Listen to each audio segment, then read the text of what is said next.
जंगल में एक हाथी रहता था। उसे अपने शरीर और अपनी ताकत का बहुत ही घमंड था। उसे रास्ते में जो भी जानवर मिलता वो उसे परेशान करता और डरा कर भगा देता था। एक दिन वह कहीं जा रहा था। रास्ते में उसने एक पेड़ पर तोते को बैठा देखा और उसने अपने सामने झुकने के लिए बोला। तोते ने झुकने से मना कर दिया तो गुस्से में आकर हाथी ने वो पेड़ ही उखाड़ दिया जिस पर तोता बैठा था। तोता उड़ गया और हाथी उसे देखकर हंसने लगा। फिर एक दिन हाथी नदी के किनारे पानी पीने के लिए गया तो वहीं पर उसके सारे जानवर हाथी की मजाक उड़ा रहे थे और तोता भी हंस रहा था।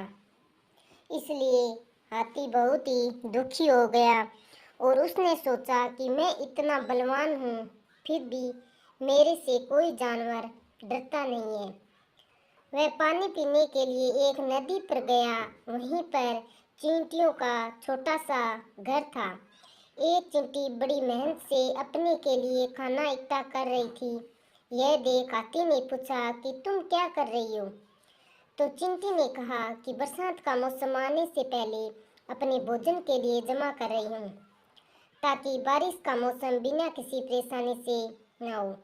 तो हाथी ने पानी भरकर चिंटी के ऊपर गिरा दिया तो चिंटी बहुत ही गुस्सा हो गई और वो हाथी का पीछा करने लग गई कि आज तो मुझे इस हाथी को सबक सिखाना ही पड़ेगा कि आज तो मुझे इस हाथी को सबक सिखाना ही पड़ेगा।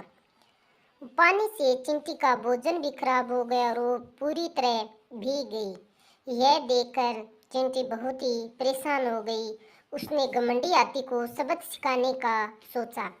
फिर एक दिन चिंटी मौका मिलकर वो हाथी को सबक सिखा सके। हाथी भोजन करके हरी घास पर खड़ा था।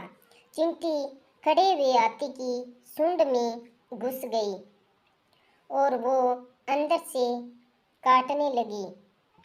चींटी हाथी की सूंड में घुसने के बाद हाथी को काटा। हाथी दर्द से मारे जोर से रोने लगा और मदद के लिए पुकारने लगा। चिंटी ने हाथी की रोने की आवाज़ सुनी और वो सूंड से बाहर आ गई। हाथी उसे देखकर डर गया और अपने किए की वो चिंटी से माफ़ी मांगने लगा। जब चिंटी को महसूस हुआ कि हाथी को अपनी गलती का एहसास हो गया है, उसने भी हाथी को माफ़ कर दिया। हाथी अब बिल्कुल बदल गया। वो जंगल में बहुत ही जानवरों के साथ खुशी से रहने लगा और अपना जो घमंड था वो अब नहीं करता था। वो सभी जानवरों के साथ हंसमुख कर रहता था और वो किसी भी जानवर को नुकसान नहीं पहुंचाता था। उसने वादा किया कि अब वो किसी भी जानवर को नुकसान नहीं पहुंचाएगा और जंगल में सारे जानवर एक साथ बहुत ही खुशी से रहने लगे और चिंटी भी उन जानवरों के साथ। तो हमें इस कहानी से यही शिक्षा मिलती है कि खुद पर कभी घमंड नहीं होना चाहिए।